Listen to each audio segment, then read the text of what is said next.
to start rolling down, and then I can do my intro. I need a theme song or something while I'm waiting for this. There we go. Hello, everybody, and welcome. I'm your host, Eric Smith, and we're jumping right into my favorite horror with author, podcaster, artist, man about town, Renaissance man, jack of all trades. I don't know about that. Thanks for having me on here, Eric. Well, thank you for being here.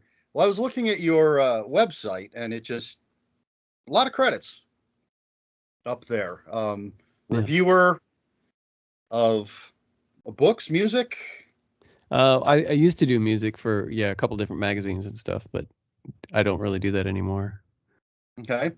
Oh, before we get too far, I want to apologize to the audience. I'm feeling a little under the weather, so there may be some coughing and sniffling. I have a cough drop going right now, so I'm going to apologize ahead of time for any disruptions I may cause. But I didn't want to reschedule this. I want to get to it, and I don't feel bad. It's just a cough. Oh, good. Okay. So there we go. All right. Well, before we get into talking about, excuse me, your writing. I decided I want to talk about board games. Yeah, okay. I've seen you commenting on a number of threads on Twitter and everything, and it seems you are a board game enthusiast. Yeah, I am. All right, well, let's just start right off the bat. Well, first, have you been playing much during, these end times? No, during the plague, no, I have not. I have a weekly game group that, but for the last 2 years, we've met once. Ooh. What did you play for that one meet? We played, a game I really did not enjoy at all. It was, what the heck was it? It was a superhero. Power Rangers. It was a Power Rangers game. Was it well, there's the new deck building game, but I'm guessing it was the one. Nope, it wasn't a deck builder. You're moving around the town. Yes, it's like it's kind of like an area control fighting thing. Yeah, I was not a fan. And we played another game, and I spacing out what that was. I can't remember what that was either. This is me asking the hard-hitting questions that you can't answer. Well, what are some of your favorites? My absolute favorite is Terraforming Mars. Okay. Another favorite is Carcassonne. I owned several of the expansions for that. I love that. Maybe I like it so much because I'm very hard to beat at it. I love anything with a trader mechanic. Okay. I also like hidden movement games. Nuns on the Run is a favorite of mine. Whitechapel. I also like games like I don't know what they're called, but things like what is the name of it? I can't remember. Avalon, but there's one that came before Avalon. Avalon made it better. Yeah. The other one had kind of a spy theme to it. Oh, is that the Resistance? Yeah. Is that what we're talking about? Yep.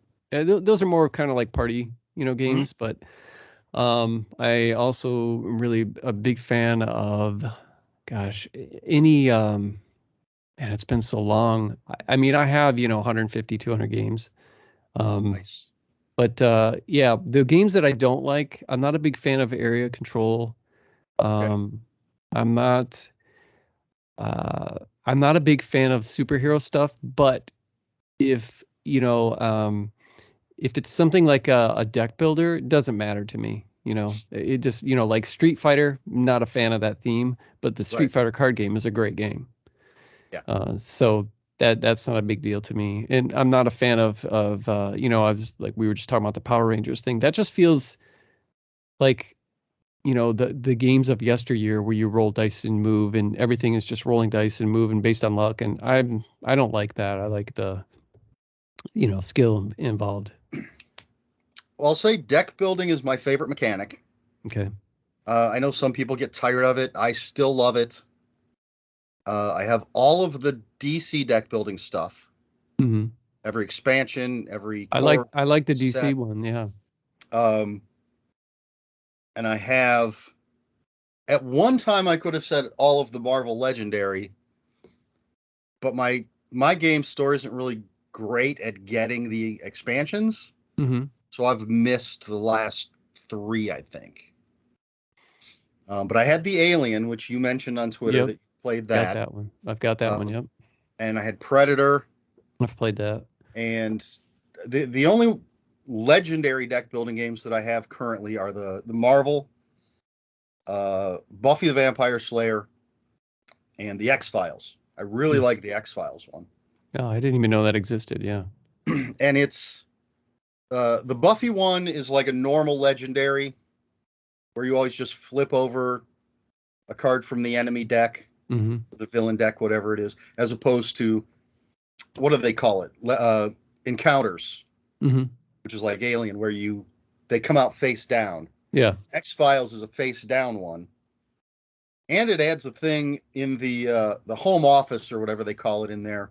Whenever you recruit a new card, Hmm. there's a bonus that happens on each space. So it might be heal or get an extra fight or discard a card or Hmm. whatever, which adds a little extra. You might really want this card. I want to recruit this one, but I know I'm going to get the better bonus if I recruit this one.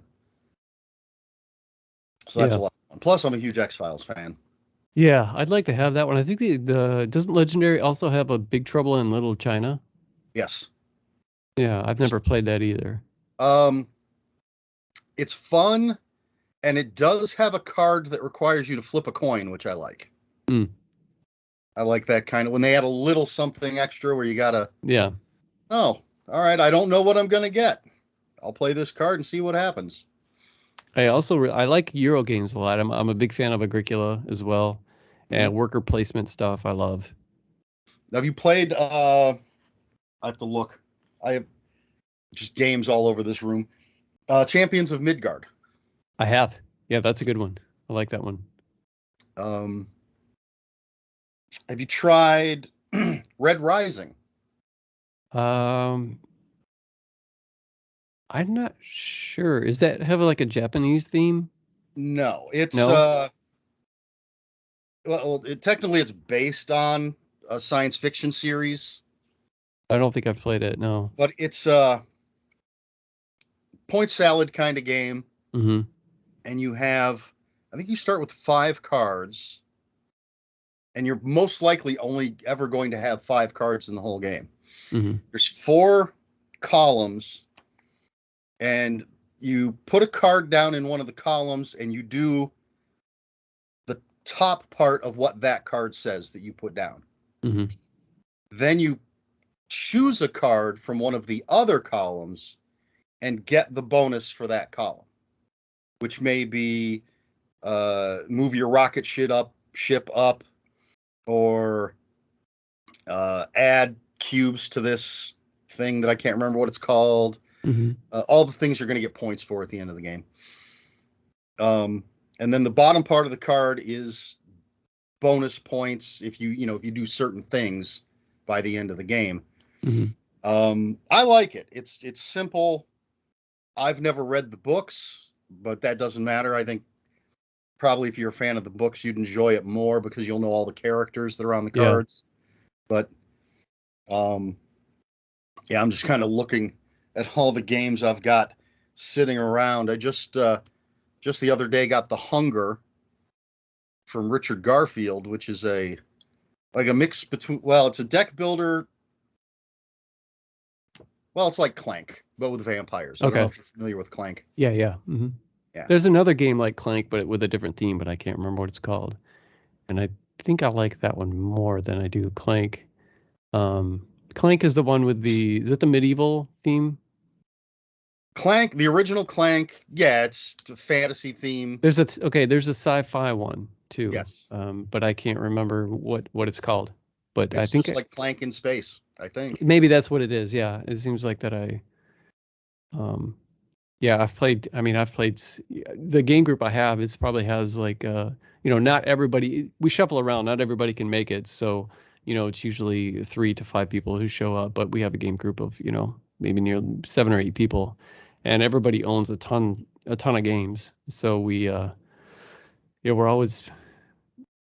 There's so many games that I don't even know the. I mean, I try to keep track of it on my BGG account. Mhm. And just so that I know, what I've played and what I haven't. But sometimes, you know how it is. You play a game and then somebody gets a new. It's like the cult of the new, Right. and you start playing new games and it's like, and then you buy a game and you paid 40-50 bucks for it and it's been sitting there for 3 years. You haven't even opened it yet. I can look right over here and see Star Wars Rebellion. Speaking of, I thought I had it sitting here and I don't. Going to say, speaking of a game that I bought a couple years ago, just as the plague hit and haven't played, is the Shining board game. I haven't played it yet, and I also have a friend who he found a printer company that you can send away files to, and he rethemes his deck building games, Mm-hmm. and it's so cool. And so he made me a what is the game? I don't know what the original game is called anymore because we have different themes of it. The game where uh you draw a card and it's numbered up to 10. It has like a what is that game called? It was really popular for a while, and you would lay a card, and each card had a number, but it also had ability, and you would trump the other, and it came with a red velvet bag, and Oh, Love Letter. Is that what? yes, love letter. Yes, I have an Adventure Time themed love letter, and I have a Shining themed love letter Nice. that is very, very cool looking. And then I have a another love letter that I designed and he made for me, and it's just it's got like Evil Dead in it and Michael Myers and Jason and all that Very kind of cool. stuff. It's really cool, but I wanted to do a Street Fighter. I like the Street Fighter game, but don't like the theme. I wanted to do one that's totally horror film characters. And when he brings these games over, they're boxed and everything, Yeah. and you can't even tell that this isn't a real game. That everything is high quality. The box is high quality. It's got artwork on it. The cards are all sleeved and high quality cards. I couldn't believe that this is just stuff and it only cost him like 35 bucks a game to do this. Wow. So I've got to do that. Well, I only have actual store bought love letters, Hmm. but I have the first one I had was Munchkin Loot Letter. Yeah. I found at Target. Then I got the Legend of the Five Rings version Hmm. and the Batman version. And then I have the Lovecraft Letter, which the cards are bigger. They're tarot-sized cards, and Mm. there's chips, sanity chips, and it adds. You can play it like normal, Hmm. or you can play it with a sanity variant, essentially. Hmm. And so some of the cards have a secondary ability, and if you use that, then you lose sanity, something like that. Okay. So you can use it for the regular ability or the stronger ability, but you're going to basically But pay you're a gonna penalty if you've suffer, used it. yeah. Um, yeah, I enjoy that game. Excuse me. Like I said, I love deck building. So Terraforming Mars. Have you played Ares Expedition? No, I own gosh, I can't remember the name of the expansions now. I own the board expansion. I don't know what that's called.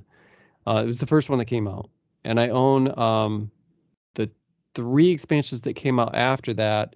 A friend of mine bought me the what would be essentially be the 4th expansion, but that's when COVID started happening. So I haven't even played with that expansion. And if they have something after that, which I think they might, I haven't played that either. Well, I've never played the game, Mm. and the Ares Expedition is supposed to be easier and faster. A little more Huh. streamlined, I guess. I don't know if I'd like that because I like that game so much. So I can't decide because I don't have a lot of people to play with that like really heavy games. Mm-hmm. So I'm thinking go with the one that's not quite as heavy. At Yeah, least that get is it in it there. is a heavy. It's not as heavy as some. It's not as heavy as something like maybe Terra Mystica is Right. probably heavier, or Agricola or something. Um, but it's still heavy and it's intimidating. If you look, if you're not used to gaming and you sit down and it's all set up, you're gonna just you're gonna have anxiety attack because you're not gonna know what else, and then you've got all these cards that are laying out as the game goes Right. on. But yeah, I love it, man. I can't get enough of that game. So now I am a fan of superhero stuff. Mhm. Yeah, I So can tell. yeah. Like I said, I have Legendary, I have DC deck building, things like Marvel United. I never played Splendor till the Marvel version came out. Okay. And the thing I am so looking forward, I really need to save some money for when the Kickstarter starts, is Marvel Zombicide. Oh, yeah. Is that legendary or is it? Are you familiar with the game Zombicide? Oh yeah, yeah, yeah. I am, but I've never. Yeah, that has a ton of expansions and stuff. I've never Yeah, played it, but yeah, I am familiar, but I don't think I've ever played it. there's an old West version, there's a space version, a medieval version, there's a Night of the Living Dead version. Hmm. But going up on Kickstarter sometime soon is a Marvel Zombies Zombicide game. Okay. And I'm so excited for it. You actually play as the zombies, Hmm. superhero zombies, and Nice. you have to eat people. Hmm. And of course, it's got a bunch of scenarios. And if you Hmm. go all out on the Kickstarter, there's like a 2-foot zombie Galactus. Hmm. Um, but are you familiar with Aconite Books or Aconite Press? I'm not sure I don't think so. what they're called. Well, they I started looking into their stuff because they're doing Marvel Comics novels, Hmm. but they're also doing game novels. Hmm. And I just recently there's the first of a Terraforming Mars. Oh, really? Yeah, there's a Terraforming Mars novel. Um, That's wild. what else? A pandemic novel. And there's one Zombicide novel out already, and Tim Wagoner is doing the next Zombicide novel. Is he? Yeah. Of Figured course he that's a is. name He's you would know. What's yeah, that? yeah. Of course he is. He's done a ton of that type of Yeah. stuff. But what else? Descent, Twilight Imperium, Legends of the Five Rings, Arkham Horror. I have all of the Arkham Horror books they've done. And these are books, huh? That's Yeah, wild. yeah. If it wouldn't be awkward, I would get up and pick some up from. I can understand like Descent, obviously, but Terraforming Mars, that's that's strange. It has something to do with the corporations. Yeah, okay. I just got it, so I haven't read it yet. Actually, pretty sure. Let's bore people as I look through my photos here. There we go. Let's expand that a little bit on my phone. There's my. So Mm, there's. yep, looks just like a expansion or something. The Yep. Shadows of Demos. Wow. Yeah. And then, yeah, like I said, they've done. I've got the pandemic one, which is supposed to be the first in a series. Uh, haven't got any of the Descent, but I'd like to get those. There's a. I don't know if you're familiar with the card game Keyforge, but It sounds familiar, but I don't think I've played it. it's the. I want to say Richard Garfield made it, but it's the one where all you have to do is buy a pack or Hmm. a deck, and every single deck ever made is guaranteed different, and you don't do any changing of your deck. You just play with the deck you bought. And there's a whole bunch of factions, but each deck is made up of three, Hmm. and it's I didn't think it was great. Is it balanced? Supposed to be. Yeah. I I've mean, heard I would assume it has to be if you're not building it. I've heard that there's a few decks have shown up that are super powered, Hmm. but I haven't heard a lot of that. And each deck has a its own name, and every name is different.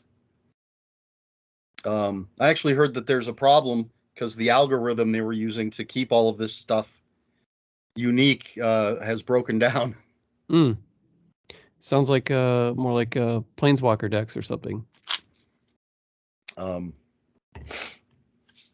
but with Magic, even with a Planeswalker deck, you can build it the way you want, can't you? Or do you usually keep it the same? Well, if you buy the one that comes where there's like 4 or 5 decks in it, Right.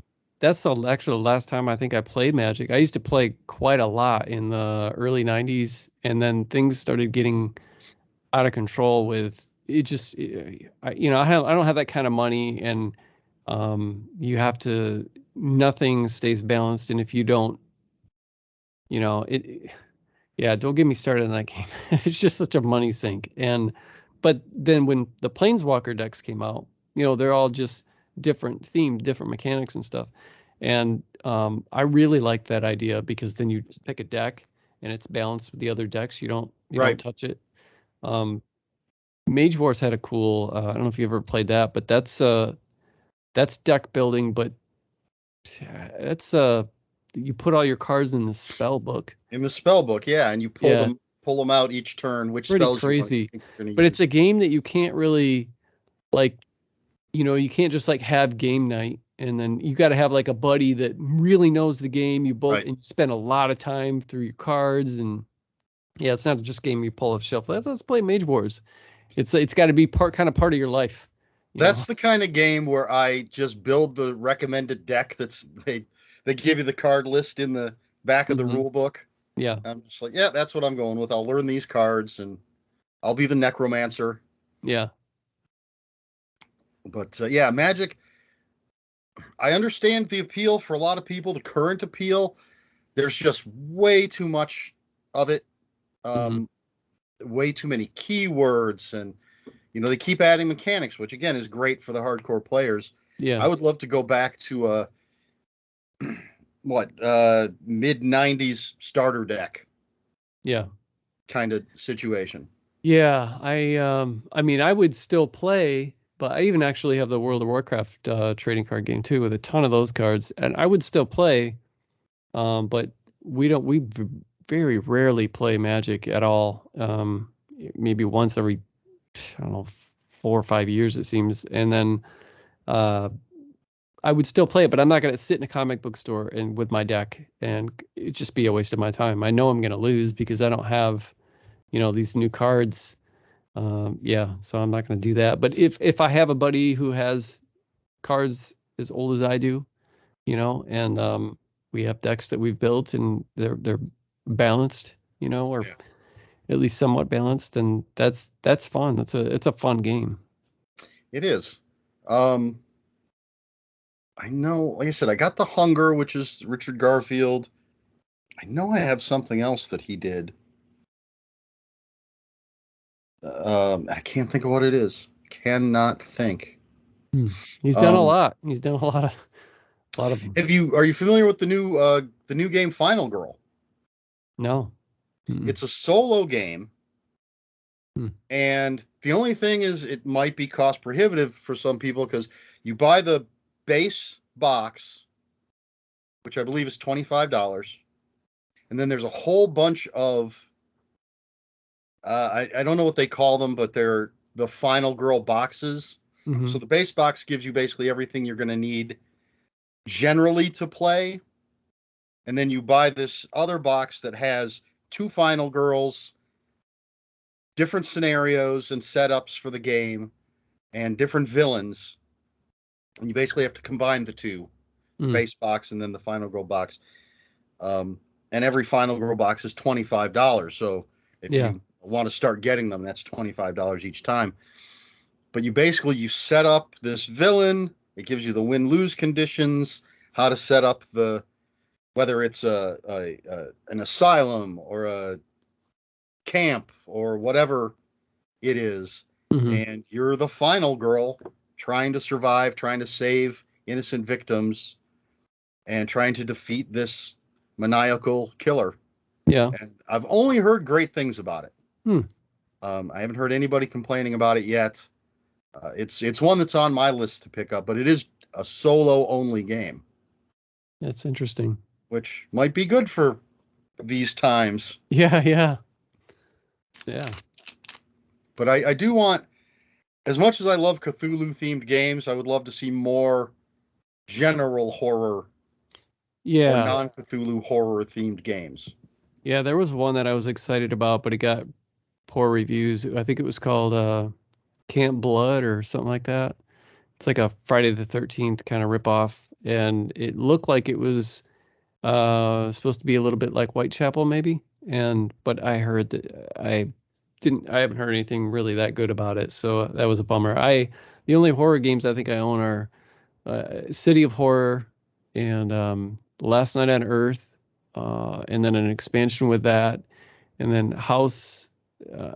Betrayal on House on the Hill or whatever it's called, and then I think I have what is that other one that's real popular along with that? Something Mansions of Madness? Yeah, I think I have that too. Do you know if you have first or second edition? I don't know. Second edition uses an app. Yeah, no, I don't have that. I've got the first edition then, I guess. Okay. Well, wait. No, maybe I'm thinking because Betrayal on House on the Hill, that's an old game too, and that has an early first edition, so maybe that's what I'm thinking of. But no, I don't remember us using an app for that game. Okay, Mansions of Madness. I had the first edition where it was one versus many. So you had everybody else played an investigator, one person. I liked that because you answered the multiple choice questions, and that told you which cards you were going to use. So even though there were like only 5 scenarios in the box, there were 3 versions of each scenario. But the second edition, has an app, so everybody's just playing an investigator, and the app runs everything. And even if you play the same scenario over, it's going to change a little bit each time you play. So I really dig that. So I've got that. I've got Call of Cthulhu 3rd edition, or Arkham Horror 3rd edition. Tons of Cthulhu-themed games. I have Elder Sign. I think that's might be the only. I like Elder Sign a lot. A friend of mine has Cthulhu Wars. I don't know if you've ever seen those. I don't know if I'd even call them minis, but because they're huge. I would love to have Cthulhu Wars. They came out with Cthulhu Wars Duel, which is a 2-player version of it, which just has standees. So it's a smaller. I don't know if it's easier to play, but it is just 2 people, so it's a little smaller. Yeah. And it wasn't that, it was like $40, I think, as opposed to $200 for Cthulhu Wars. There's a Ramsey Campbell expansion for that game. Really? Yeah, where all the creatures are based on Ramsey Campbell stuff. That's very cool. Yeah. Interesting. I keep glancing over my Cthulhu Wars Duels is right over there, I keep looking where nobody else can see. All right. Since you mentioned Betrayal at House on the Hill, which I have the original version, I have the expansion, and I have the Legacy version. Do you have any thoughts, any feelings on Legacy games? The only Legacy my friend brought over Pandemic, and it's still here. He got real busy, so we couldn't play it much more. But I was thoroughly impressed by what I saw with Pandemic. I was loving it. Pandemic is a fun game anyway, but it did get a little old. It was one of those ones where, like Dominion, where it's like it starts this whole thing, and then other games kind of do it better. It's kind of how, but Pandemic, I mean, it still holds up, and it's still a fun game. But this took it to another level, and I loved it. I just got Pandemic for Christmas. Oh yeah. The original. But I've had the Pandemic Reign of Cthulhu. Mm-hmm. So basically, Pandemic with a Cthulhu skin on it. Okay. It's a lot of fun. Yeah, I have not played the legacy games for Pandemic. I hear they're wonderful, and I watch a lot of game videos and stuff on YouTube. Mm-hmm. And I would say most people, if they had to pick their favorite legacy game, usually pick Pandemic Season 1 or 2 or 0. It takes the intensity that's supposed to be there for I mean, the first time you play Pandemic, or the first time you play any kind of co-op like that, it can be intense and a really fun experience. You're trying to save the world and stuff, but Legacy definitely puts that intensity in there, because you absolutely do not want to lose this thing, because you know that you don't want to open this box and that kind of thing. And Right. it's going to change future games for you. So it's the utmost importance that you do good. And yeah, it takes the intensity to a whole other level. I really like it. I wish we could have played more. I'm sure we'll eventually go back to it, but the taste that I got, yeah, thoroughly impressed. Well, that's like the Betrayal at House on the Hill legacy game. Never gotten to play it. Mm-hmm. Haven't been able to get a group together, and it's a 3 or more kind of thing. The nice thing about that one is that after you play through the 13 legacy parts, mm-hmm. you can still just play it like Betrayal at House on the Hill. Good. Afterwards, and it still has 50 different scenarios mm-hmm. and everything. Whereas with the Pandemics, once you've played through it, you're done. Okay. It's but worth it does the money, carry though. over. Like the first, whatever you've done in the first game carries over to the season 2. Mm-hmm.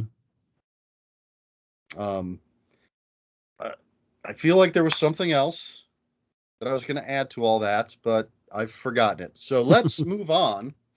That was cool, though. I never get a chance to talk about board games, and that was cool. I've never been really asked about them. Well, so, as you can probably tell, I love talking.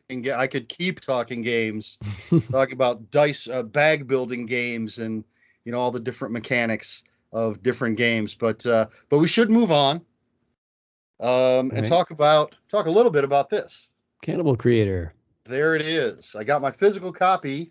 That's awesome. Just yesterday, day before, I don't know, in the past couple of days at the time of this recording. Of course, you sent me a digital copy, which I read and reviewed, but I always forget that digital things exist.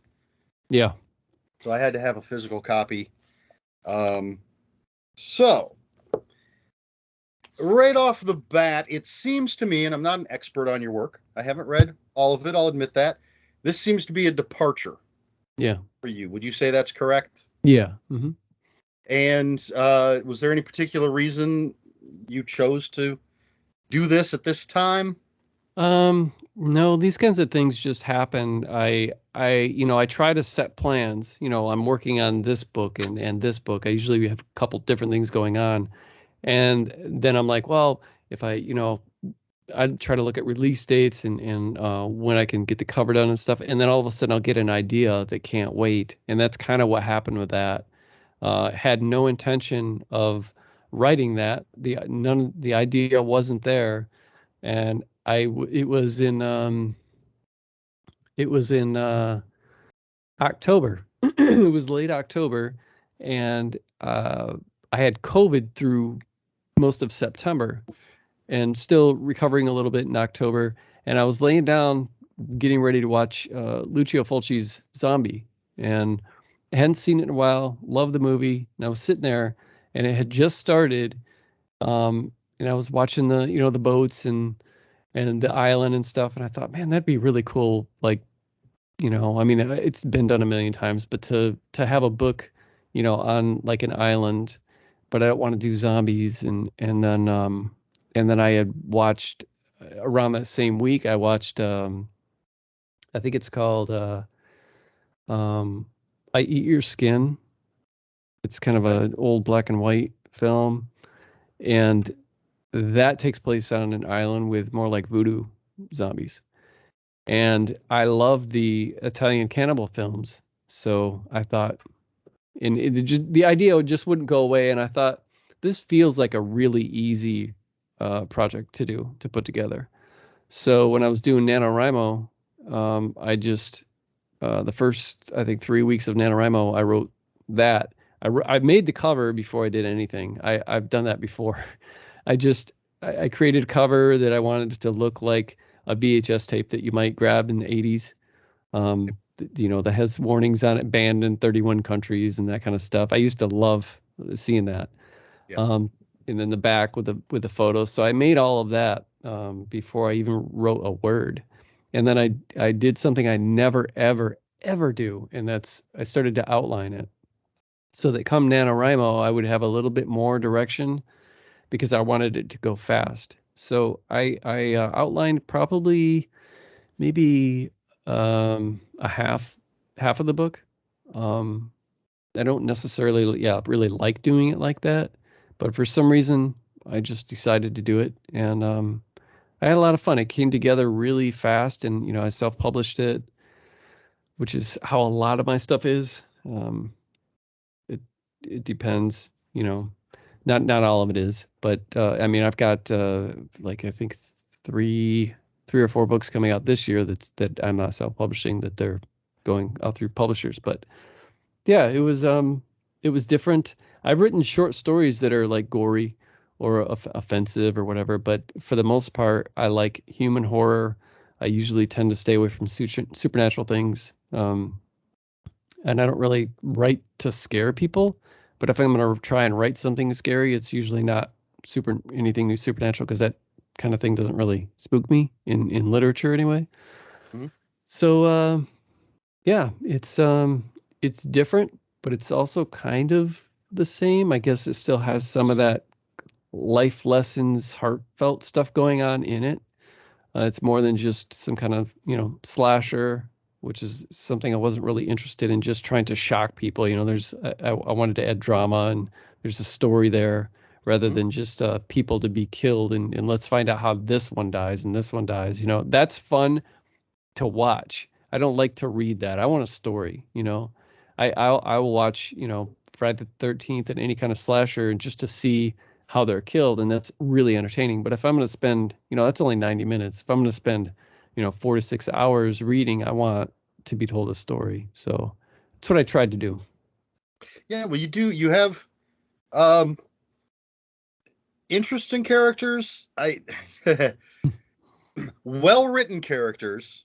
I'm not sure they're all likable well, they're not Yeah. all likable characters. Yeah, no. Um and I'm talking about the non-cannibal characters. Yeah, yeah. Which I like. I like that they're complex and the Hmm. dynamics between them. Yeah. There are some shocking moments. Even, I don't want to give anything away to all those people who are watching who are going to go ahead and read this book after this. Um, there was something I was expecting to happen. I think it just happened sooner and in a different way than I expected. Hmm. And I was shocked, which was fantastic. Great. One of my favorite moments. Well, yeah, I mean, there's a lot of great moments in it. And I do have some of your other books. They're just, I know that The Pale White is buried somewhere. Because I have stacks and stacks of books because I do not have room. Hmm. And I sort of cycle through as I read. Once I've read something, it sort of moves to the back so that the unread stuff can move to a more Right. accessible place. And I have the John Bowden one in another room. Nice. Got to get to Um, that. yeah, I got to get to all of them. Yeah. But there was one of my usual viewers and commenters on YouTube who said he was going to start with, oh, and now I'm going to screw it up. Wait, I'll just look in here because this should have a list of your titles, right? Yeah. In the back. So, in the back. Let's go to the back so I do not screw up the title. It is Of Foster Homes and Flies. Yeah. I wasn't 100% sure of the order of those words. Um, but he watched my review and he said, this sounds great. I've heard it's very different from what he normally writes. I have of Foster Homes and Flies. That's the one I'm going to start with. Hmm. Um, so it's nice to know people are out there checking out the stuff. Yeah. Um, now, back when I read The Pale White, I had said something to you on Final Guys. This was quite a while ago that I had some questions for you. Okay. So now I'm tempted to ask you, but it would involve some spoilers. So I'm thinking. Are you going to talk about vampires or? Well, yeah. All right. I'm going to tell people right now. I'm going to ask you these questions. Mm-hmm. I think there's going to be some spoilers. Just the questions themselves may cause spoilers.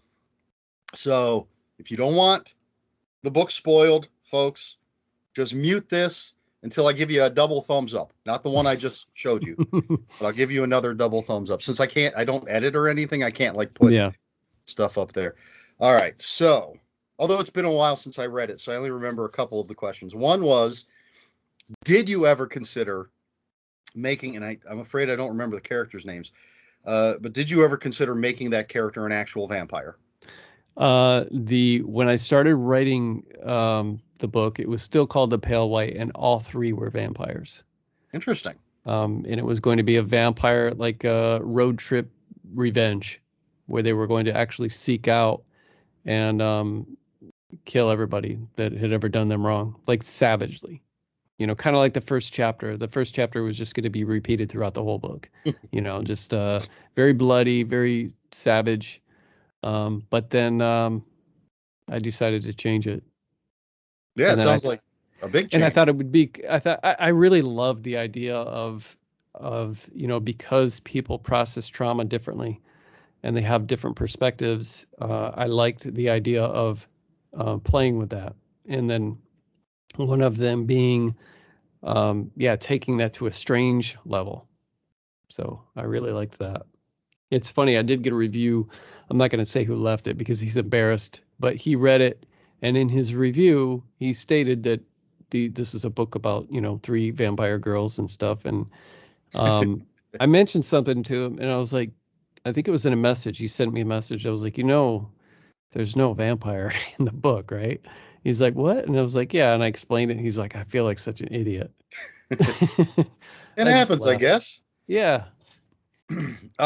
I know I had a question about the scene after they escape. There's a scene at a service station or a gas station, I believe. Mm-hmm. And I had a question about that, but I do not remember what that one was. I just happen to remember that there was a question there. It's on the tip of my brain.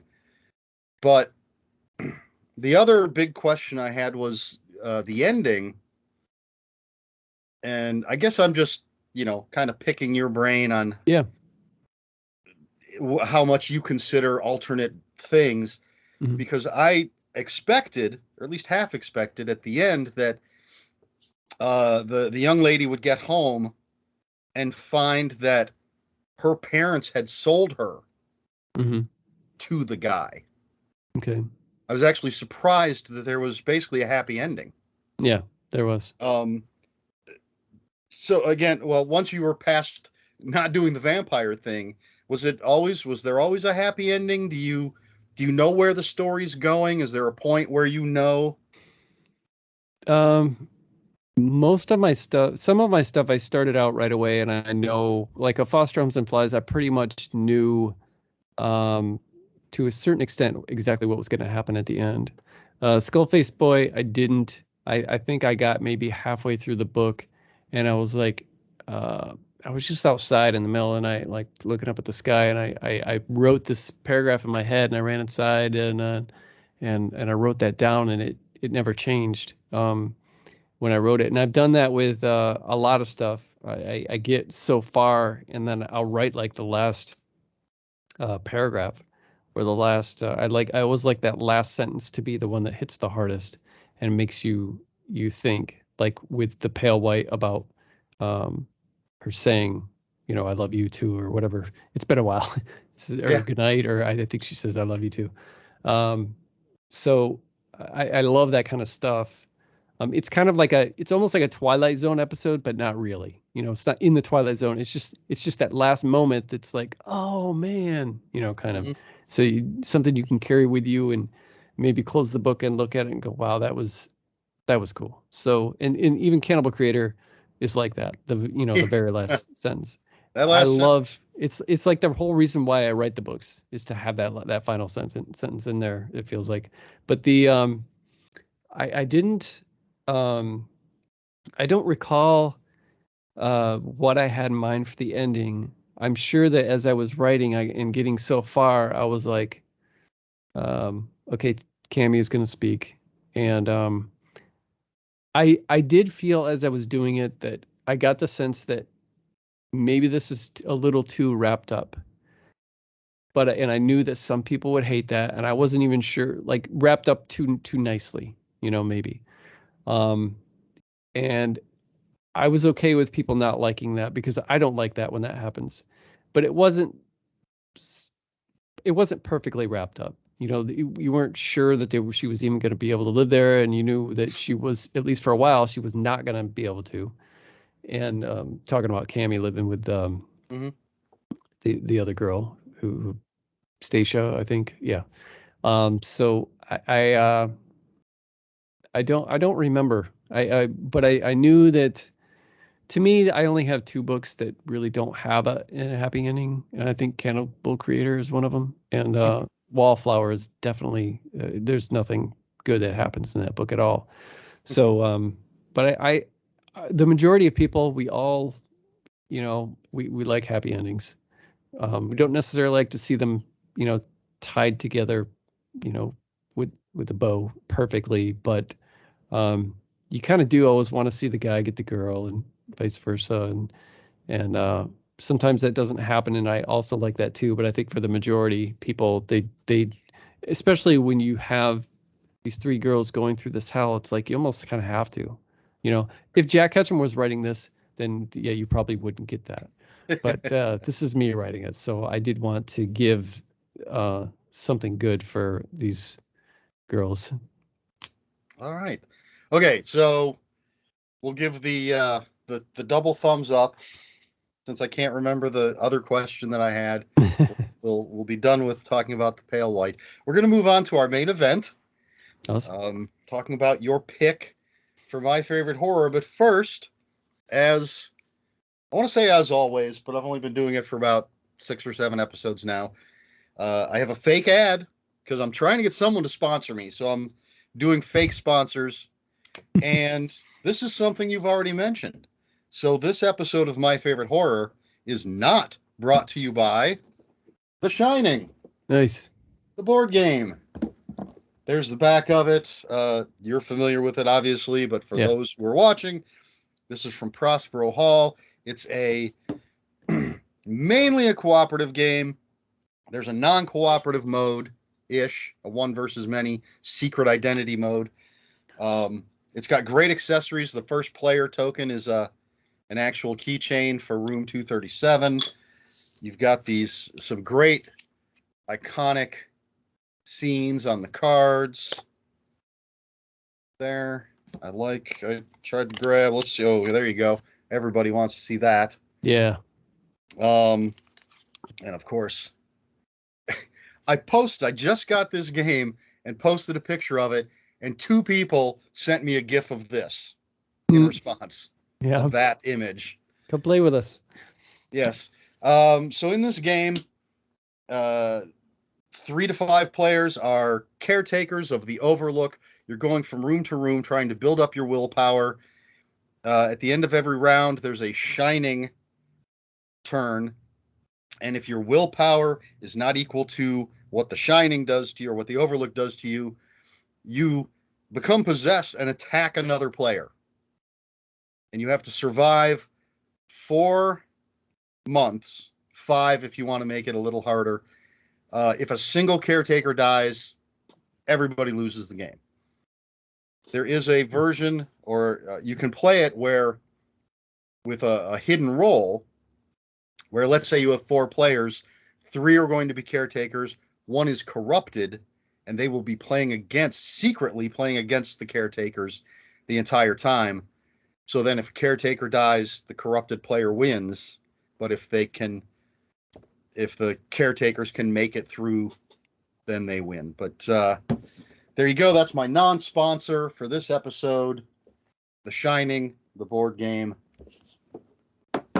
pick it up, folks.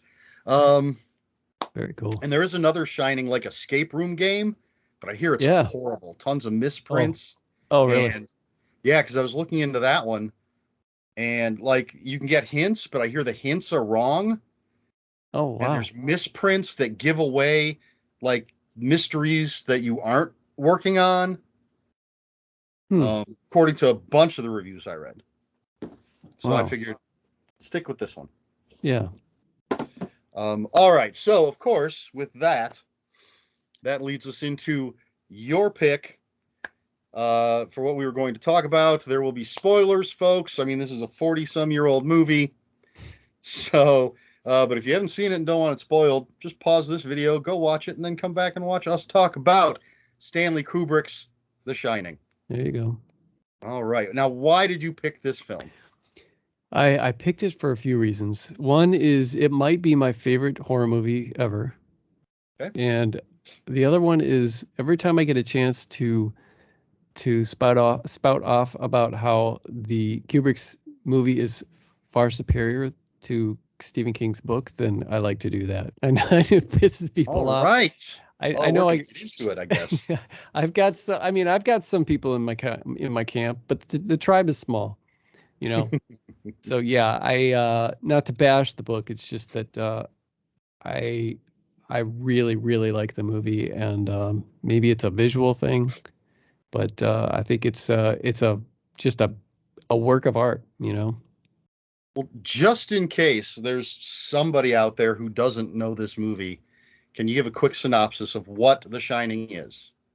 Oh, a writer takes his family, which is his wife and his son, who happens to be having some kind of not really behavioral problems, just some kind of strange problem where he's got this imaginary friend. But that's kind of feels very, very secondary to what's really going on. And they go up to stay at a hotel to be caretakers because throughout the winter it needs to be shut down and they need to have caretakers up there. And so as they go up there, there's a mixture of is the house haunted or is the writer losing his mind, this recovering alcoholic? Is he losing his mind? And is he doing it as a result of being within this haunted place?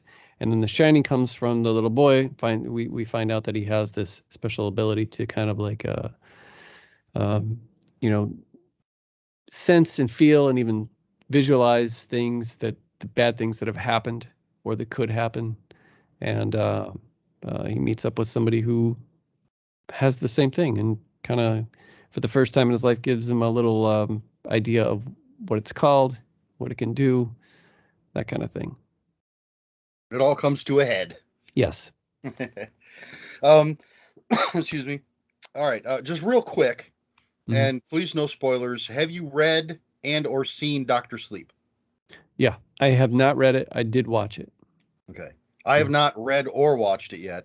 Okay. I want to read it first, which I may do soon now since I've rewatched The Shining, because it's been a long time since I've watched the movie. Uh-huh. And so you saw the movie. What did you worth watching? Yeah, especially if you like Kubrick's film. Yeah.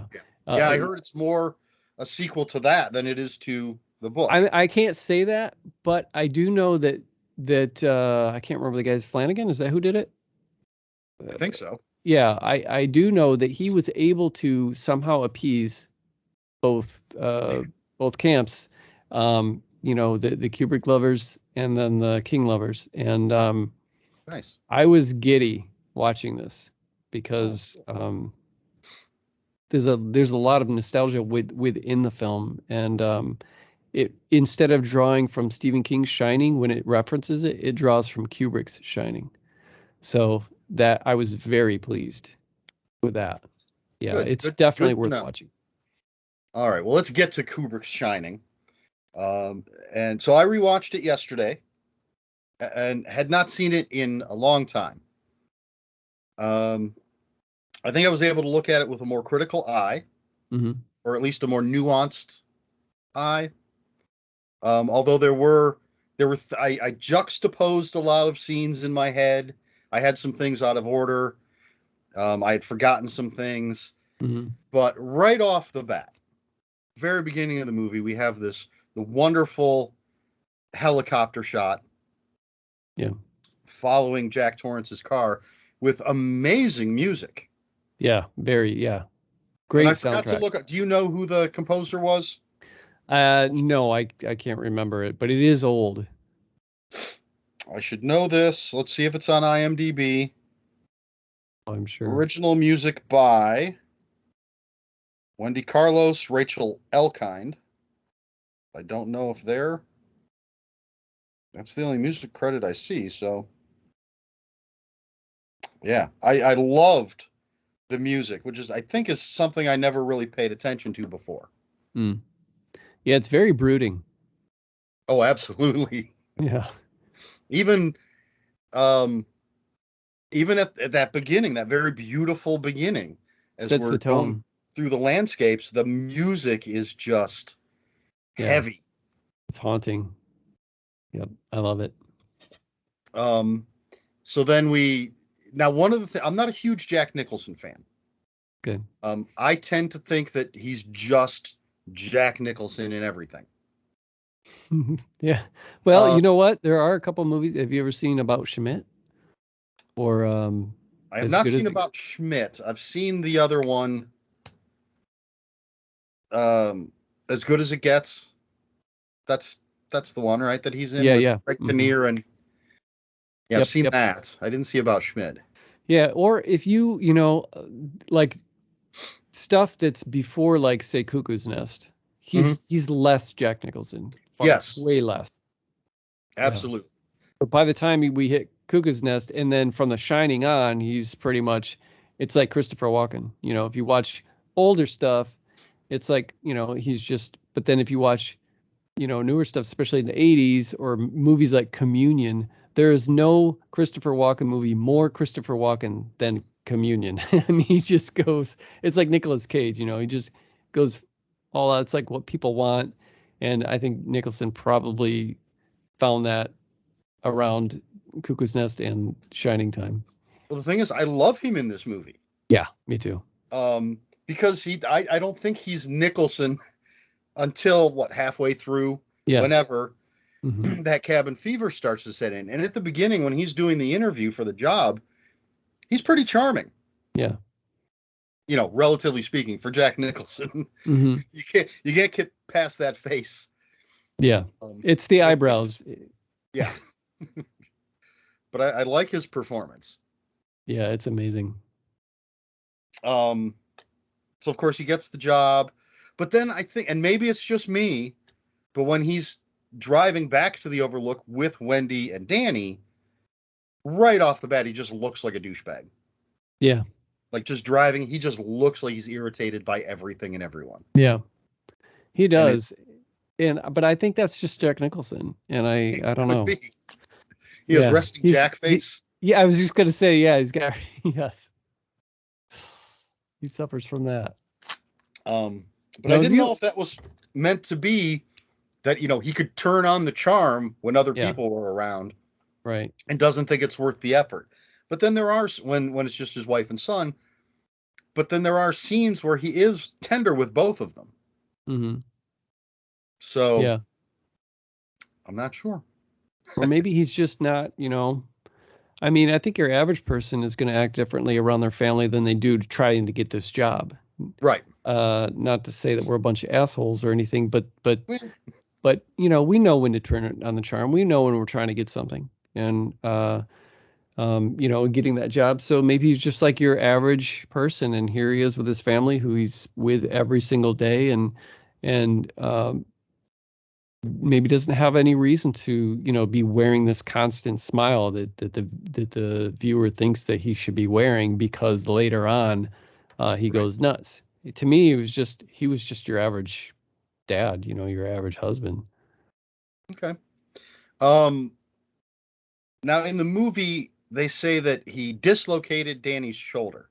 Now, it's been a while since I've read the book, but wasn't it a broken arm in the book? It was something similar to where it was just an accident and too much force was used. Yeah. Right. Okay. I don't know. For some reason, to me, a broken arm just seems worse than a dislocated shoulder. Yeah, yeah. Whether or not it's both, A little the it feels same a little less cause. accidental. Yeah. Yeah. Um, and again, it's been so long since I read the book, I don't remember huge differences, except for things like no hedge maze that has the topiary, Yeah. no axe, it's a croquet mallet, Yep. and of course the end. But so yeah, Scatman Crothers comes in.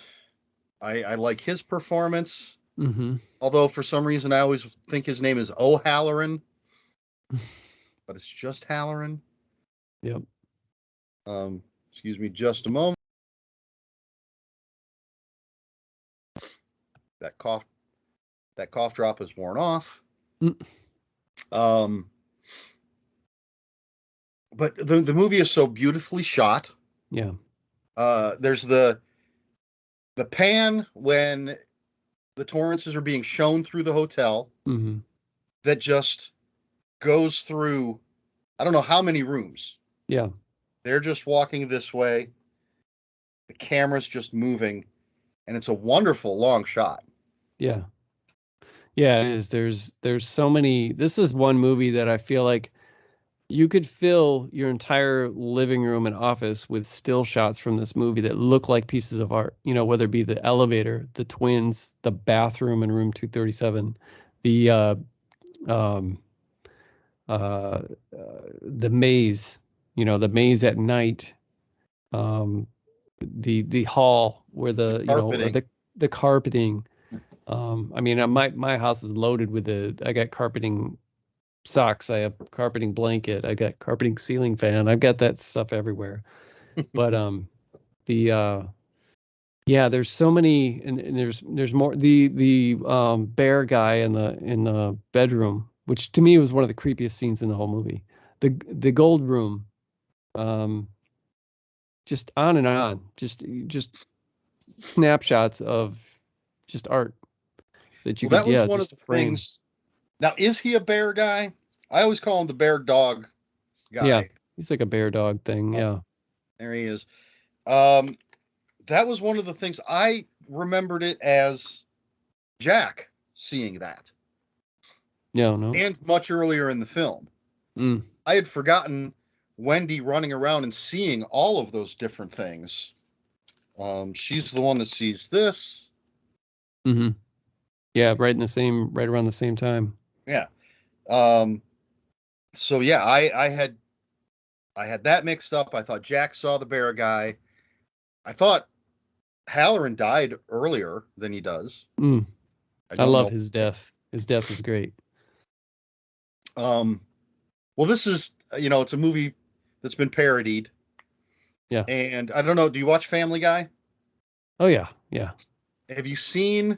It's one of the more recent ones, last few years, I think, where Meg becomes an internet celebrity. Hmm. Um, she becomes I don't. Refrigerator Meg. No, I don't think I haven't seen the last year and a half probably of Family Guy. This might be older than that, I think. But so she ends up getting diabetes, and her feet are just rotting.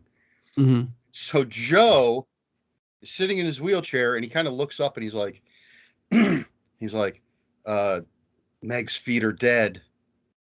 He's like, I have a special power. I can tell when something happens to somebody's feet. And then he looks at Chris and calls him, or maybe it's when Cleveland comes in and says something to Doc in his Hmm. head. Yeah.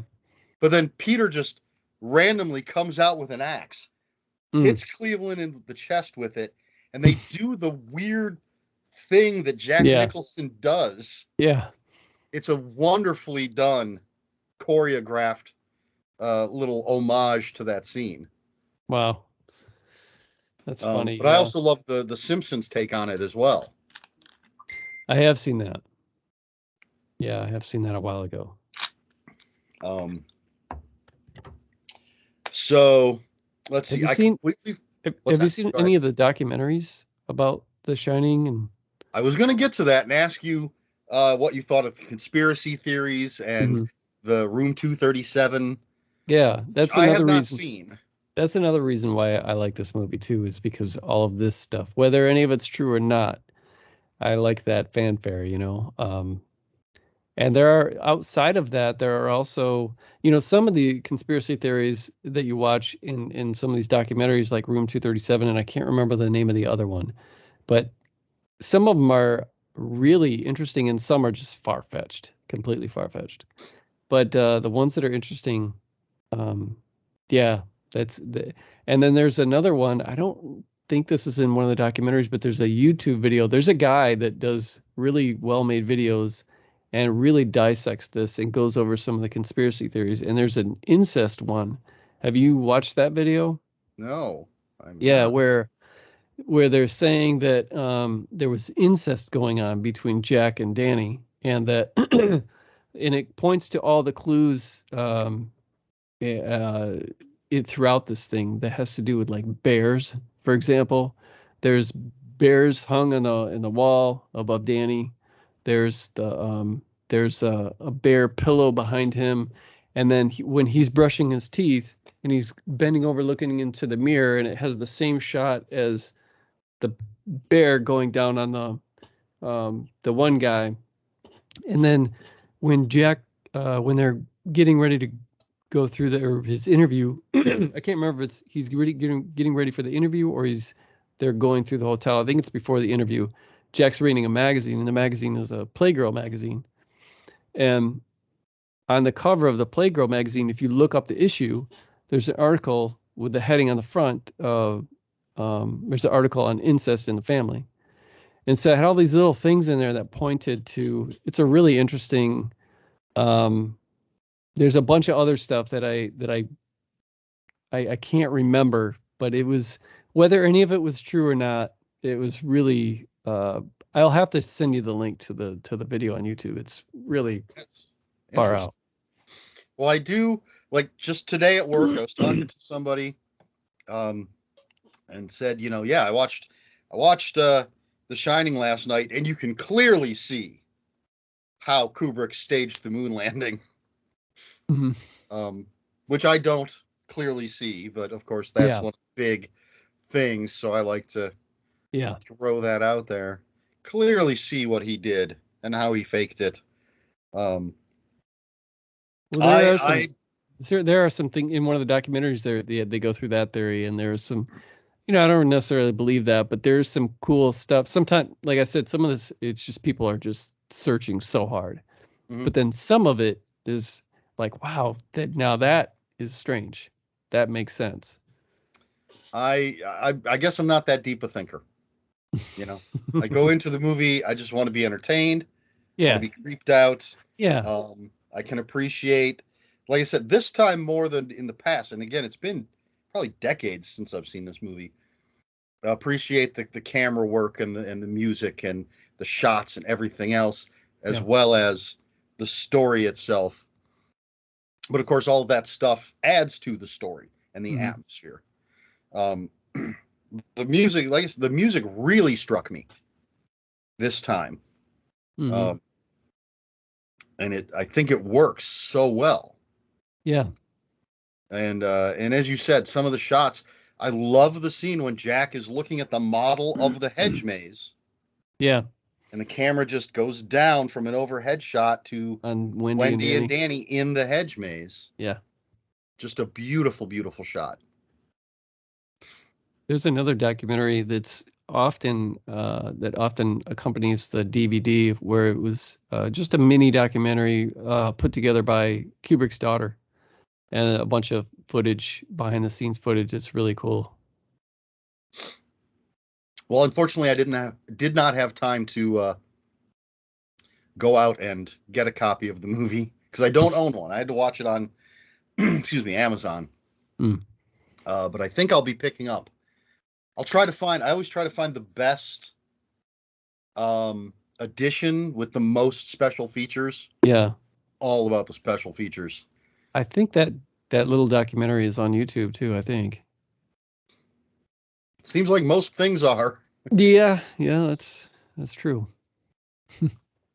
Um, so is there any do you have a favorite scene or something that just strikes you in the film? Um, when I was 10 when the movie came out, and I remember seeing the trailer on TV. Didn't know anything about the movie or anything. I just remember that music, and in the trailer they kept showing Jack and Danny running through this maze, which is the way that it's lit is just so neat, so atmospheric, and it's like this blue, white, like in just seeing these images from it, it didn't tell anything about really the movie. It was back when, yeah, it was back when trailers, um, they Didn't didn't give tell you the whole anything movie. away. Yeah, you could watch it. You just pretty much know what the genre is, and that's about it. Now trailers are absolutely horrendous. I usually stay away from them. If I do happen to watch a trailer, um, and I can tell it just told me the whole movie, I usually don't even watch the movie. I can't stand trailers anymore. But back then, yeah, this was like 1980. So the tra- th- that end scene with the maze is one of my favorites, and I don't know if it's attached to just that creepiness I felt as a 10-year-old kid. But I also really like um, actually maybe my favorite scene is the long monologue or whatever where Wendy has the bat and Jack is it's the one that's in the world Guinness Book of World Records for having done the most takes. Oh, okay, okay.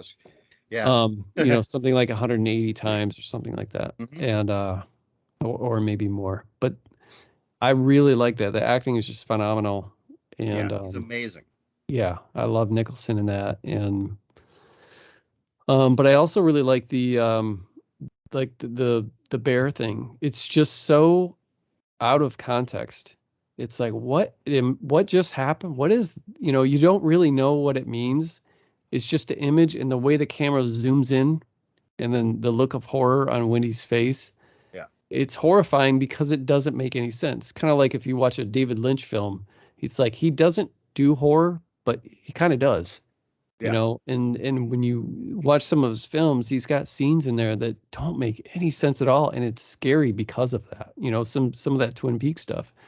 It's just like, wow, that is even in context, it's out of context, and that's kind of how that scene was. So that's definitely one of my favorites too. Now, something I think I noticed when I watched it yesterday was the bear's ass hanging out. I think so, yeah. Like there was a flap Yeah, in the costume. I think Okay, I so. don't I don't know that I ever noticed that before. Yeah, I can't remember, but I think it is. Um, one of the things that a scene I completely forgot, and again, it's a beautiful scene. Um, although I did remember the line, "You have always been the caretaker." You talking about the bathroom The scene? bathroom scene, the Yeah, fact that I completely forgot that yeah. he had the drink spilled on him, and then he's taken into the bathroom, and then it's Grady or O'Grady. I will keep wanting to add O's to people's Great names. Grady, yeah. Um, but again, that just red and white, stark red and white, Yes. and Another image you can put on your wall. Yeah. the conversation, the performances, and like I said, I've always remembered that line. You've always hmm been the caretaker, Yeah. but had no context for it, and that scene completely gone from my head. Yeah. Uh, but It's an intense conversation because there's a lot of pauses, you know. mhm, And Jack is just looking at him like, he's learning this stuff and he's processing it. And Grady's telling him, like he has to correct Danny. And and that's a creepy scene. You asked me my favorite. I can't. There's just there's just too many. And a lot of it has to do with not necessarily the visuals, but the acting and just the tone in the moment. yeah, the performances are fantastic. Yeah. Um, so now you said that you prefer this to the book, Yeah. and so can you break that down a little bit? What is it about the movie you prefer? Yeah. I'm also a big believer in nostalgia being one of the most powerful things for making any kind of judgment call. So I'm not. Um, I like some really, really bad movies that We all. I know are strictly nostalgic for me. The music, and I'm talking about movies I've never seen before. Like I watch movies from the 70s and 80s I've never seen before, but I'm just having the time of my life because it's taking me back to those kind of carefree days, Right. of being a kid and having no responsibility and just that warm feeling of not knowing how ugly the world is yet. And so just that film quality and the music and the color and the decor and the hues. So some of this, my love for The Shining, could be um, nostalgia, but I don't think that this is one of those movies that really does it because the movie holds up so well. And there isn't the clothes that they wear are clothes that you would still wear today. There's not really. I mean, yeah, some of the decor is. I mean, maybe Wendy's clothes are not really, but Jack's just got like flannel and a pair of jeans on and Right. some boots. Um, maybe Dick Halloran wouldn't have the posters on his wall that nowadays that he has, but Well, maybe he would. We don't know. yeah, maybe he would. But even the decor, even though it is kind of retro, with the loud carpets and stuff, with room 237 and with the hallways, but to me they're not retro. To me they're more symbolic, and because you don't see those anywhere else, and those are identified as it's not shag carpet. They're designs, and they're designs only found in this film. But a couple of the things that I like much better are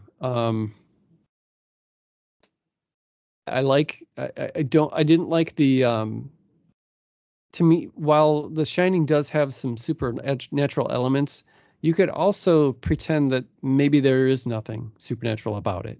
I like that. You can't really do that with the book. In particular when it starts coming to like fire hoses coming to life and hedges coming to life. That's when I kind of it's like, yeah, I enjoy the book, but that kind of takes me out, and I have a hard time with suspension of disbelief when that kind of thing happens, where you get lost in a maze and freeze to death. Of course, but being attacked by Edward Scissorhands sculptures just isn't is I that doesn't scare me because that's not just that can't happen. So that was a big part. The ending of The Shining. Stephen King he doesn't do with every book, but he's done with a handful where, okay, now it's just time to blow everything up and end this. And so I don't like that. um, and I don't know. I look at it through an artist's eyes too, I guess. I think that I don't think the movie is. I was going to say I don't think it's perfect, but maybe it is. Um, you know, sometimes I know that some people have a problem with Wendy, Shelley Duvall. I don't know if it's because she's not pretty but to me, I thought she was your just average modern at the time housewife, Mhm. average looking. And when she got scared, she looked really creepy, with that black stringy hair Mhm. and bulging eyes. And it kind of added to, and when you got the television miniseries with Rebecca De Mornay, you got this hot woman. And I'm so tired of seeing films where it's model first, talent second. And, a lot of these TV shows and stuff, when you look at shows, I have a big problem with the whole cast being absolutely gorgeous. I can't get behind that because that's not how life is. Mhm. And it automatically already takes me right out. Well, The Shining is not like that. Everybody in there, Yeah. um, Yeah. Jack Nicholson's not no, a cover model. his hair is all over the place, and he's crazy looking, and Danny, of course, he's adorable with his Yes. his thick bowl cut thing he's got going on. But and Wendy, like I said, is kind of a little bit creepy. Um, and I don't I'm trying to think of I don't know. I was just kind of bored with the book too. I think maybe it went into a little bit too much history for me than it needed to be. I didn't need all of that, like Well, I history mean, of the that's hotel. kind of Stephen King. Yeah, yeah. I That's probably one of the reasons why I don't like it half as much as most people. The book It. Have not read it yet. Yeah, yeah. If you're looking for cushion, it's in there. There's about 1,000 pages of it. Well, I did try to read it once a long time ago. I read about 200 pages Mhm. and I was like, nothing's happened yet. It's a good book. I do enjoy it, but and I exaggerate big time when I said 1,000. But if 300 to 400 pages were taken out, I really would have liked that a lot more. And I found the paperback copy I want. It's a little more beat up because I've been trying to get like the old paperback copies of his Yeah, stuff. yeah, But I also know that uh, circumstance, frame of mind affects at least how I read things yeah, yeah. Sure. because, and regular viewers would have heard this many, many times. For decades, I was telling people that Pet Cemetery was the second most boring book I had ever read. Do you have kids? No. Okay. But when I read it, thought it was incredibly boring. I read it again last year, and it is now one of my favorites. I loved it. I haven't read it. I'm afraid to. I have 3 kids, and I'm always worrying about them anyway. I don't need to. I mean, they're not young, Yeah. but I worry about, yeah. So I don't know, and I've heard that goes to, really dark place. Stephen King wasn't even gonna publish it because it was so dark. And It's pretty dark, yeah. but there have been a few books that I did not enjoy the first time, Yep. or even didn't finish the first time I tried them, have revisited and found that I really enjoyed them. Although there have been books that I didn't like, came back years later to try again and still didn't like. So There, I was gonna do that with The Catcher in the Rye. I cannot stand that book, and I haven't read it in about 25 years. And so I know that that's one of those books where people really despise it or they really like it a lot. And I have a feeling that I would probably still not like it because I don't like whiny, bitchy protagonists. And I remember that being a huge part of it. I read it. I remember nothing about it. Yeah. Uh, but crap. I was going to say something and I completely it flew out of my head. Um, something about reading and rereading. I totally know what you're saying about being a different, even life experience, that you have where you can all of a sudden kind of associate more with what you're reading or watching. I know that I saw some movies recently that even music, I'm like that way with music. I remember I listened to a lot of jazz, but up until maybe I was 30, I didn't like anything like that. I just wasn't ready for it. And I didn't like, saxophones or anything like that, piano. I needed to listen to something a lot more aggressive than that. And I listened to tons of it now. I just kind of wasn't ready. My life wasn't in that spot. And I do recall watching some movies recently that I really liked a lot more this time. But I can't remember what they are. Well, all right. I'm going to throw out the only jazz reference that I can. Mhm. Uh, are you familiar with John Zorn and or Naked City? John Zorn, isn't he that guy that did a bunch of stuff with Mike Patton? Yes. Yeah. And then he had a I guess it was his band Naked City, which is I call it acid hardcore acid jazz. I don't know what it would actually be called. That's what I Hmm. call it. Yeah. Um, that's Acid like jazz is a subgenre. that's the extent of my my jazz knowledge. But I am a fan of John Zorn. Okay. Um, but there is some crazy saxophone stuff in the Naked City album. I am a fan of I don't know if I'd say I'm picky with jazz. I like smooth jazz. Okay, I don't yeah, I then don't like then this would not be for you. I don't like I'm not a fan, like I do like Miles Davis, but I don't like Bitches Brew because it's just craziness. It's too chaotic for me. I like something like I'm a huge fan of Sade. I like Miles Davis, his more toned down stuff, and Coltrane's more cold, toned down stuff, or like even some bossa nova, like Stan Getz. But my jazz, I like it to be calm, not wild and crazy. Well, I guess my other jazz reference would be the music from Peanuts, but I love that song. Yeah. which the I think it's Lucy and Linus theme is the most famous song. Everybody thinks Yeah. it's called something else, but I think that's da da da da da da da. Yep. Yeah, love that. But well, the John Zorn, the Naked City, I don't know that any of it's really smooth. I mean, he does one of the tracks is James Bond theme. One of the tracks is Shot in the Dark. There's another one. But of course they're his take on it. Mm-hmm. But then there are these 30-second tracks that are just screaming saxophone and a screaming Japanese man. That's probably why Mike Patton wanted to work with him so bad. I'm a Mike Patton fan. I'm a huge Mike Patton fan. Saw Faith No More, one of the best shows I've ever seen. I have not seen Faith No More, and I'm bummed about that. But Mike Patton is he's my favorite frontman of all time. Yep. So you're a Mr. Bungle fan as well? Yeah, I mean, I am. I prefer Faith No More, but I do like Mr. Bungle. I don't like everything. I like Tomahawk and Peeping Tom quite a bit too, and some of the Phantomos stuff. And I mean, there's a ton of stuff that he's done. I saw them on the Angel Dust tour, which is my favorite album of theirs. Okay.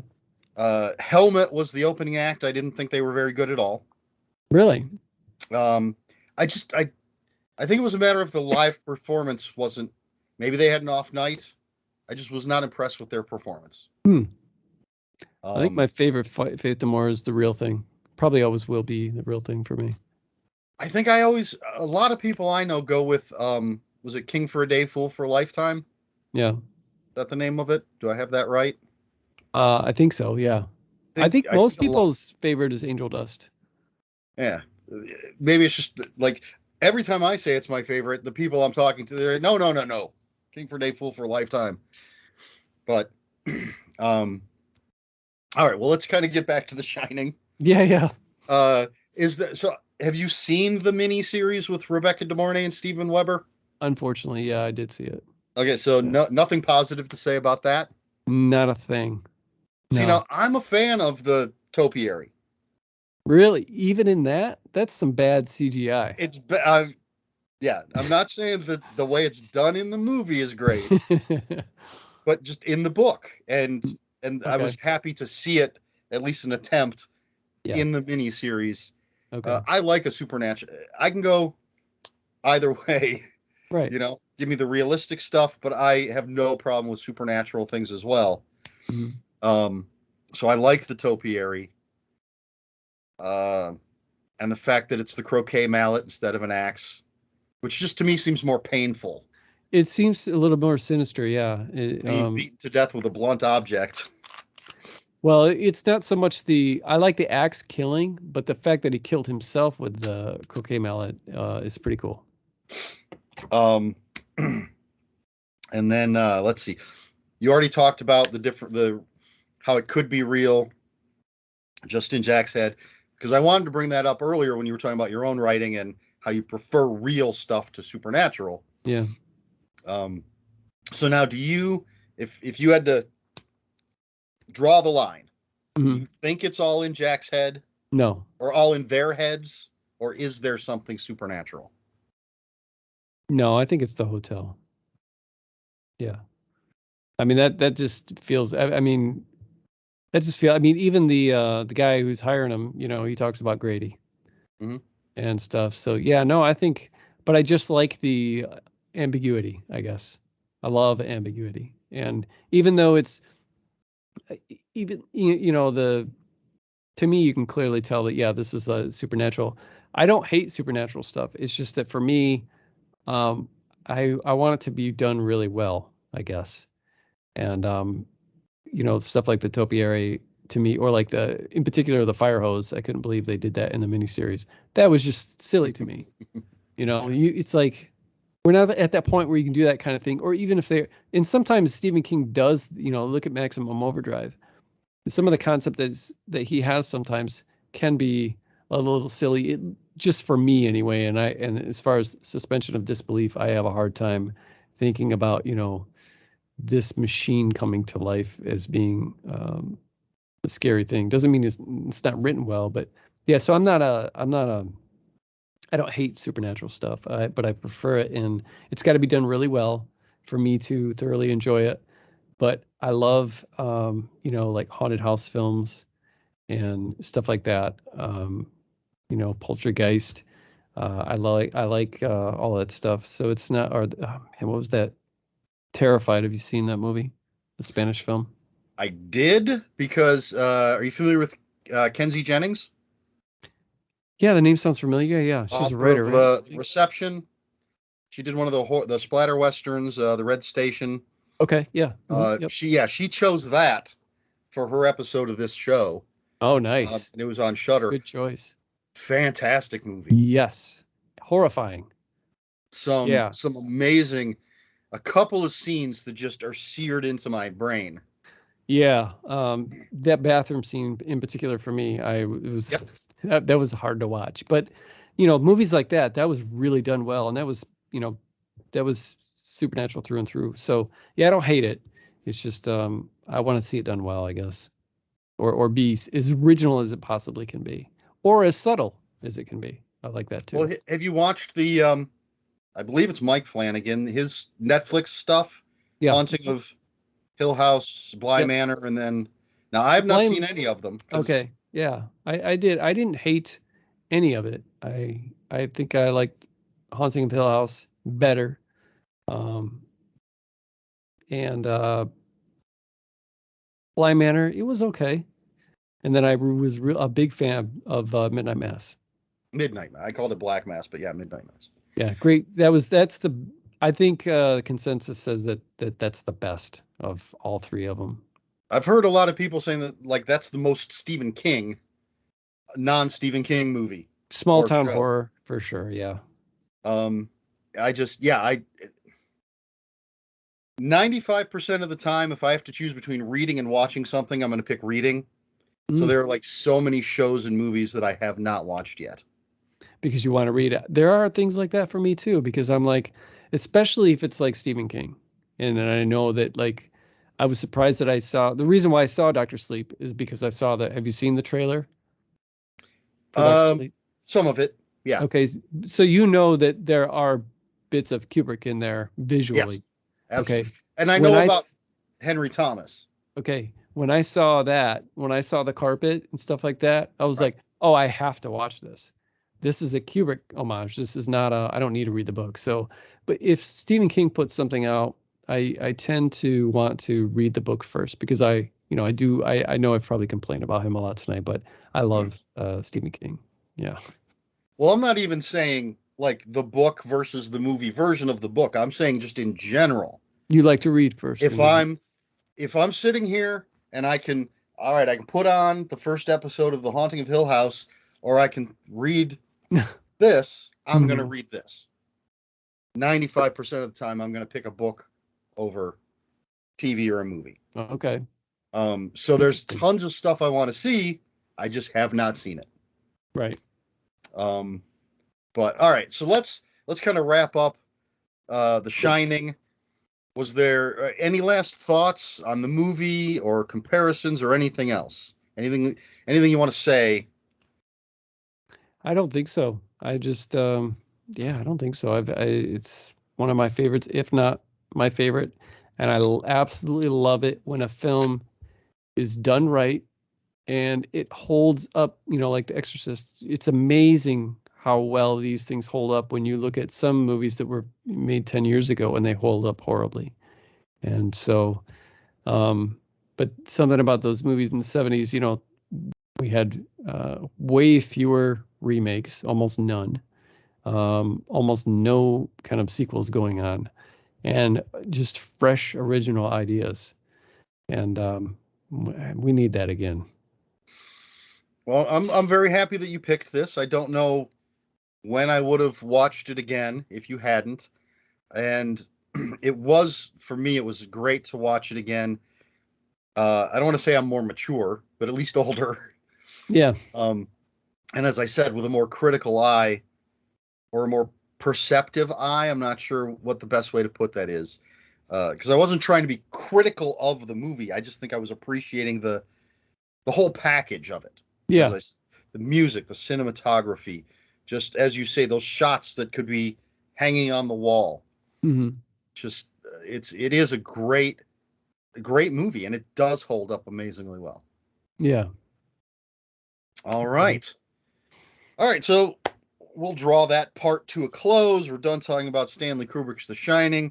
So before we go, is there anything that you want to plug? Anything else you'd like to talk about? You can throw out anything. Plug your work, what you're doing. If anybody wants to reach out or see anything that I've written, you can go to chadlutzke.com.